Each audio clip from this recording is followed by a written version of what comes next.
Hey guys, for this video I want to show you a couple of DeWALT 20 volt cordless circular saws, show you some of the similarities and differences between these saws, so hopefully by the end of the video you can make a determination of which is the right saw for you. On the left we have a Flexvolt Advantage saw, and the model is DCS 573. It's too hard to show it to you on the label.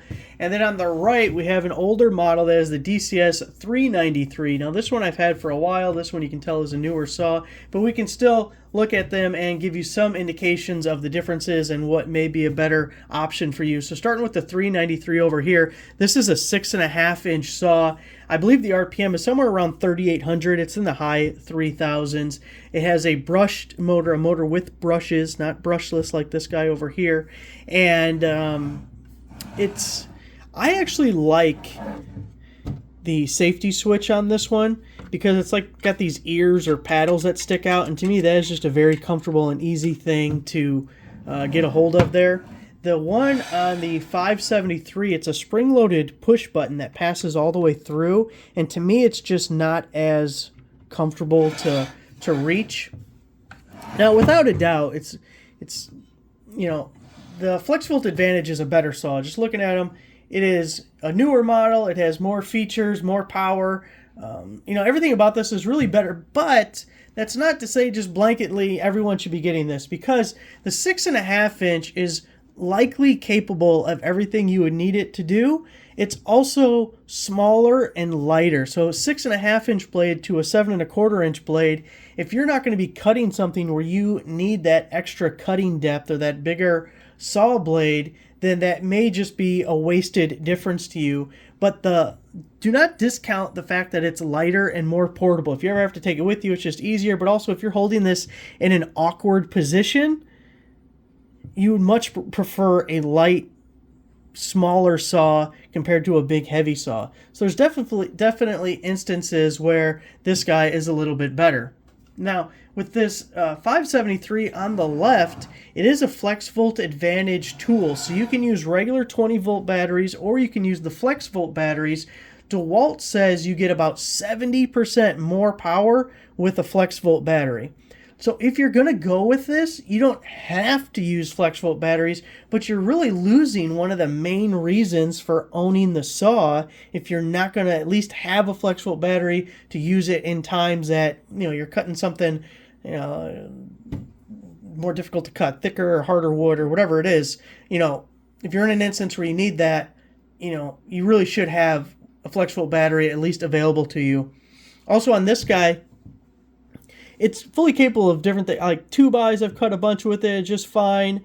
And I got some treated 6x6 posts that I've cut with it. And of course, you can't get with either of these. You're not going all the way through a 6x6. But, you know, being able to cut it, rotate it, and eventually get through it, you know, it did just fine for that kind of stuff. So I feel like it's capable for most of what anybody would need. This is more probably professional, or, you know, I guess depending on what you're cutting, maybe that won't handle it. But for most things, I just think it would. Anyway, 7.25-inch as opposed to 6.5-inch. This one was 5,700 maybe RPM. So it's a faster cutting saw, more power, brushless motor. So it's no maintenance and they're more efficient. We do have a nicer shoe on this guy here. If we just kind of take a look at each. They both have a brake on them, so you know, an old-time circular saw, you'd let go of the trigger and this thing would just keep going. And you'd have to, you know, be careful setting it down because you don't want to nick a cord or something back in the day when the saws had cords on them. These brake, so as soon as you let go of the trigger, it stops, which is a nice little additional safety feature that these guys have. Also, both of them have tool management. You can see the wrench is down here in this plastic thing here, and then on the 393, it's in the side right here, so that's really nice. Always like that. The levers for adjusting if you want to angle or changing the depth, it's just a little lever. It's not a wing nut or something other tools might use. So that's the same on both. Our spindle lock is right up front on this guy, and on the 393 it is, if we can see it, right up there in the middle. So it's a little bit more cumbersome, I guess, to get to on the 393, or this one's more out in the open. We have a hook on this guy if you were ever in need of using like a rafter hook. This guy, we have a light right up here on the front so we can illuminate what we're doing. Now, maybe the biggest difference that we purposely waited until now to do is the position of the blade. So the 393 is a left blade, the 573 is a right blade. It's really a matter of preference more than anything else. I would say if you already own a circular saw, to look at what yours is. And of course, if you own it, you've used it, do you like it? Does it annoy you? Is it something that you were just comfortable with? If you like what you currently have, just go with what you have.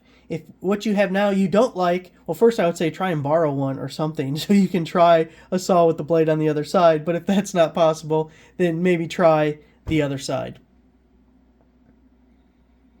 You know, it could be a left-handed, right-handed thing, but I'll tell you as a left-handed person, so many things in the world are designed for right-handed people. Like a computer mouse is a perfect example. The computer mouse is always on the right side. I'm left-handed, but I use a computer mouse in my right hand. I can barely do it at all in my left hand because, you know, same thing with a manual transmission. The shifter's on your right side.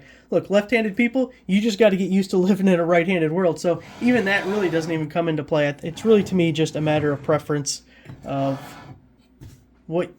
what you like, what you're used to, and I would definitely stick with that. And it's not such a huge deal that you couldn't, like, if you were dead set on this one, but you wanted it on the left side, you'll get used to it, and you'll figure it out.